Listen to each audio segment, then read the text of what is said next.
Hello everyone, welcome to हम gate. अपनों ने वोल्टेज देख लिया, करंट देख लिया, रेजिस्टेंस देख लिया। अब अपने किसकी बात कर लेते हैं सर? इंडक्टर की बात कर लेते हैं। इंडक्टर है, इंडक्टर क्या बताया था मैंने? It is electromagnetic property. It is a electromagnetic property of matter. Electromagnetic property of matter. Electromagnetic property of matter in which inductance is a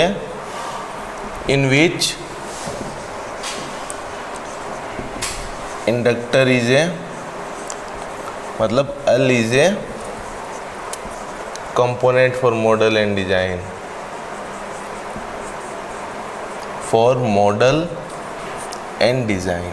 ठीक है, ये तो इसकी बात होगी।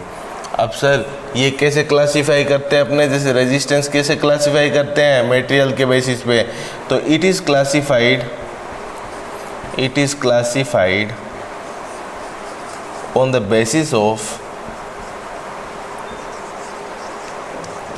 Basis of core of material.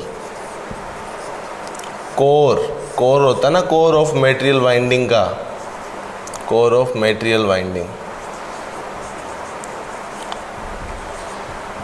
अब कोर किससे बना होता है आपको पता है? कोर किससे बना होता है? आयरन, ठीक है, फेराइट,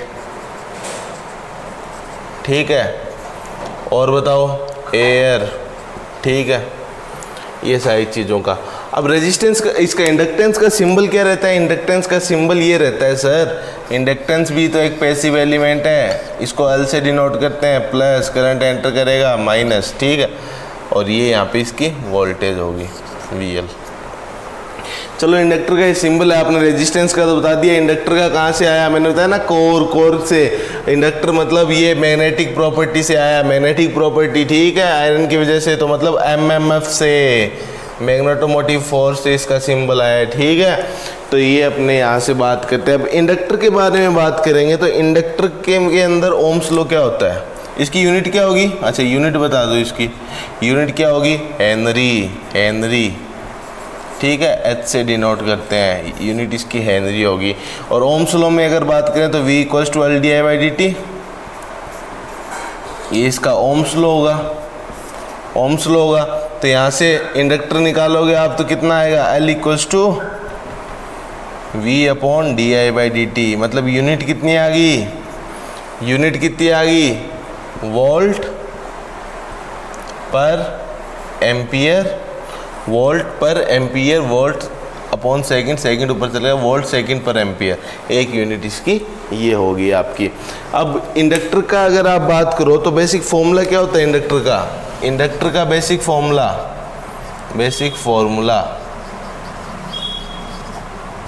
बेसिक फॉर्मूला की अगर मैं बात करूं तो इंडक्टर का बेसिक फॉर्मूला बताओ। चलो इंडक्टर का बेसिक फॉर्मूला बताओ तो L = μ n²A/L, ठीक है, ये इसका बेसिक फॉर्मूला होगा।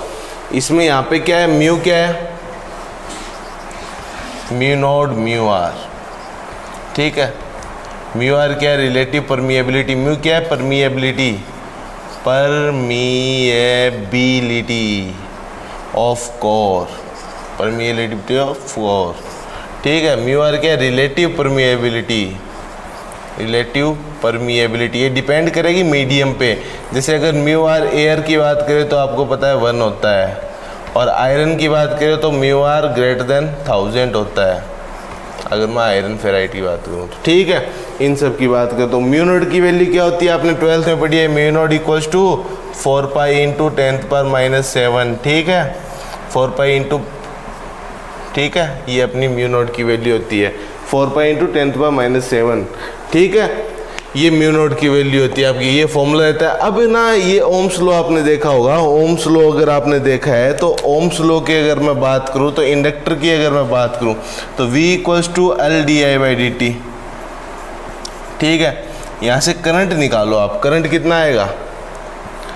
1/L, क्योंकि इंडक्टर जो है ना, इंडक्टर की जब भी बात करेंगे अपने करंट की बात करेंगे, और कैपेसिटर की बात करेंगे तो किसकी बात करेंगे? अपने वोल्टेज की बात करेंगे, इंडक्टर इलेक्ट्रोमैग्नेटिक प्रॉपर्टी शो करता है और कैपेसिटर इलेक्ट्रोस्टैटिक प्रॉपर्टी शो करता है। वो आगे ट्रांजिएंट्स के अंदर आएगा, बस एक बार आप बेसिक नॉलेज के लिए जान लो कि इंडक्टर क्या बताया था। इंडक्टर कैपेसिटर दोनों क्या है, स्टोर्ड कंपोनेंट है, स्टोर करते हैं एनर्जी को, स्टोर करते हैं मतलब लड़की की तरह बिहेव करते हैं ना। ये रेजिस्टेंस तो क्या करता है, एनर्जी को लेता है और डिसिपेट कर देता है, ठीक है, यूटिलाइज करता है, बट ये दोनों स्टोर भी करते हैं, ठीक है। तो यहाँ पे अगर बात करूँ तो 1/L क्या आएगा, आई 1/L VDT इंटीग्रेशन, ठीक है, ये आएगा। बट ये लिमिट कहाँ से, -∞ से t होगी ना, स्टडी स्टेट भी तो आएगा 1/L, ठीक है, -∞ से 0 VDT प्लस 0 से t 1/L VDT, ठीक है। अब जो ये है ना, मैंने कहा कि ये स्टोर करता है ट्रांजिएंट्स में, आप देखोगे ये जो वैल्यू है ना, ये जो वैल्यू, इसको बोलते हैं अपने इनिशियल कंडीशन, इसको बोलते हैं इनिशियल कंडीशन, ठीक है। I0 ये ट्रांजिएंट्स के अंदर बताऊंगा मैं कैसे, स्विच ऑन स्विच ऑफ पे बात करेंगे तब आएगी। ये इनिशियल कंडीशन है, ठीक है, ये इनिशियल कंडीशन I0, -∞ से 0 की जब बात करेंगे इनिशियल कंडीशन है, ठीक है। वहाँ पे बिहेवियर चेक करेंगे, इंडक्टर जब स्विच ऑन होगा क्लोज होगा कैसे काम करेगा, ठीक है, एक्टिव सोर्स कैसे बन जाएगा, ये सारी जगह अपने ट्रांजिएंट्स में बात करेंगे, ठीक है। तो ये ओम्स लॉ से अपनों ने ये फॉर्मूला डिस्कस कर लिया, ये इसका बेसिक फॉर्मूला हो गया। अब सर इंडक्टर के एग्जांपल्स बता दीजिए, एग्जांपल्स बता दो इंडक्टर कहाँ का। सर इंडक्टर कहाँ यूज होता है आपका, फैंस के अंदर इंडक्टर लगा रहता है ना, ट्यूबलाइट्स में, इनकंडेंसेंट बल्ब के अंदर, ट्यूबलाइट्स के अंदर रहता है, ठीक है। अच्छा और बताओ, और मोटर वाइंडिंग के अंदर, मोटर वाइंडिंग, अच्छा करंट लिमिटिंग रिएक्टर में भी इंडक्टेंस रहता है आपका, ठीक है, इंडक्टर बिहेव करता है करंट लिमिटिंग रिएक्टर। अच्छा ट्रांसमिशन लाइन में इंडक्टर रहता है ना, ठीक है। ये एग्जांपल्स हो गए इंडक्टर के, ओके। अब वैसे ही रेजिस्टेंस सर थ्योरेटिकली तो आपने बता दिया, इंडक्टर का भी हमें आप बता दीजिए क्वेश्चन एक, तो इंडक्टर का भी एक क्वेश्चन देख लेते हैं अपने, ठीक है। तो देखो इंडक्टर का क्वेश्चन देख लेते हैं, ओके। तो ये इंडक्टर का बता दिया क्या होता है, electromagnetic property of matter show करता है। वहाँ पे इंडक्टर क्या होता है, component for model and design, ये कोर के बेसिस पे क्लासिफाई किया गया, आयरन, फेराइट, एयर, ठीक है, ये सारे मैंने बता दिया। अब कोर इससे बना रहता है, ठीक है, इसका सिंबल MMF से आया हुआ है, मैग्नेटोमोटिव फोर्स से। ये इंडक्टर है आपका, इंडक्टर है, इसका सिंबल पैसिव सोर्स है, तो ये पैसिव है तो मतलब इसके अंदर करंट आएगा, ठीक है। यूनिट इसकी हेनरी रहती है, वोल्ट सेकंड पर एम्पियर भी बोल दो। ओम्स लॉ से देख लिया, इनिशियल कंडीशन में ट्रांजिएंट्स में बताऊंगा, ये इनिशियल कंडीशन आती है क्योंकि ये स्टोर करता है एनर्जी को, ठीक है। बेसिक फॉर्मूला ये बात कर ली थी, ये सोलेनॉइड के अंदर है, अगर ये सोलेनॉइड लिया है मैंने तो उसके अंदर ये फॉर्मूले की बात की है मैंने, ठीक है। सोलेनॉइड है जिसकी नंबर ऑफ टर्न्स n है, क्रॉस सेक्शनल एरिया A है, लेंथ L है, ठीक है। ये परमिटिविटी की बात कर दी है, सोलेनॉइड है, ठीक है। या सोलेनॉइड कोई भी बेसिक एग्जांपल ले लो जिसमें इंडक्टर आता है, सोलेनॉइड, ठीक है। अगर यहाँ पे चलो अच्छा टोरॉइड होता तो टोरॉइड पढ़ा है ना आपने 12th में, अच्छा टोरॉइड पढ़ा है आपने, टोरॉइड की शेप कुछ इस तरह से होती है ना, ये मान लो ऐसे है, ठीक है, ये ऐसे टोरॉइड है। अब इसकी लेंथ अगर आप वहाँ पे तो लेंथ L ले रहे थे, यहाँ पे लेंथ क्या लोगे, L equals to circular shape में तो 2πr लेना पड़ेगा, और यहाँ पे एयर गैप की बात कर ले तो L equals to 2πr minus A0, है ना, कंसिडर करते हो ना ऐसे एयर गैप को। तो ये टोरॉइड के केस में से तो वेरी करता रहता है, ठीक है। इसकी लेंथ वो देखनी पड़ेगी आपको कि इसका किस टाइप का वो दिया हुआ है, शेप किस टाइप का है, ये सब चीज़ें से, ठीक है। इसका इंडक्टर का फॉर्मूला क्या बता दिया, बेसिक फॉर्मूला μ1/AL, यहाँ पे म्यू नोट क्या है 4π×10⁻⁷ हेनरी पर मीटर, ठीक है। ये यूनिट याद रखना है, हेनरी पर मीटर इसकी, ठीक है। तो ये सारा परमेबिलिटी ऑफ कोर कुछ मैंने इंडक्टर बता दिया। अब इस पर इक्वेशन देख लेते हैं, ठीक है। इस पर एक क्वेश्चन देख लेते हैं इंडक्टर का, फिर लास्ट अपने कैपेसिटर और करेंगे। फिर अपने फंडामेंटल का ये लगभग फंडामेंटल हो जाएगा, फिर सीरीज़, रेजिस्टेंस इन सीरीज़, इन सब की बात कर लेंगे। फिर थोड़ा सा फंडामेंटल रहेगा, 1-2 लेक्चर और, फिर अपने डीसी सर्किट शुरू कर देंगे। ठीक है, मज़े आ रहे हैं ना? फंडामेंटल इतने डेप्थ में बताया मैंने आप लोगों को। इंडक्टर का क्वेश्चन देख लेते हैं, उसमें क्या दिया हुआ है? इंडक्टर, इंडक्टेंस है कोई सोलेनोइड का, ठीक है, सोलेनोइड का इंडक्टेंस L दे रखा है आपको। अगर वहाँ पे नंबर ऑफ टर्न्स डबल हो जाती है, जैसे सोलेनोइड है उसका इंडक्टेंस L दे रखा है, टाइम कांस्टेंट दे रखा है, उसका इंडक्टेंस L दे रखा है और टाइम कांस्टेंट L/R दे रखा है। अब नंबर ऑफ टर्न्स इसकी n मैंने डबल कर दी, n मैंने डबल कर दी, तो नया जो टाइम कांस्टेंट आएगा ना, new time constant T new, वो कितना आएगा वो बताओ।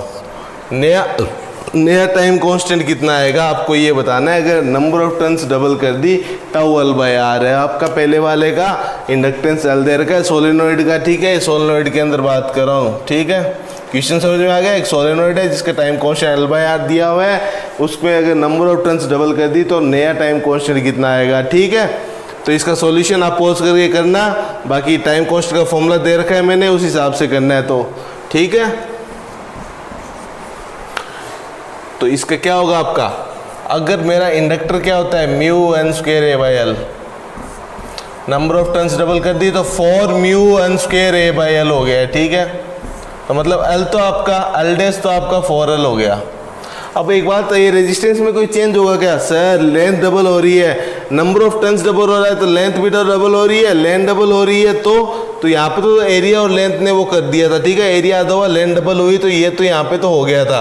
एरिया आधा करेंगे, लेंथ डबल करेंगे, तो वो 2 से 2 आपका हट जाएगा, इसलिए यहाँ कोई चेंज नहीं आया, 4L ही आएगा। ठीक है, बट लेंथ डबल हो रही है आपकी, अगर लेंथ डबल हो रही है तो रेजिस्टेंस भी तो होगा ना, रेजिस्टेंस में चेंज आएगा, तो R भी तो डबल होगा, नंबर ऑफ टर्न डबल होने से R भी तो डबल होगा, R डबल होगा, तो नया टाइम कांस्टेंट जब निकालोगे आप L'/R' यानी 4L/2R, दैट इज 2L/R आएगा, 2 इंटू पुराने वाला टाइम कांस्टेंट। ठीक है, तो ये होगा। ऐसे गलतियां मत करना, मैंने कहा ना गेट एप्टीट्यूड चेक करता है, आपका कंसेप्ट चेक करता है। ठीक है, तो ये इंडक्टर की बात होगी, अगले वाले में अपने कैपेसिटर की बात करेंगे। Thank you.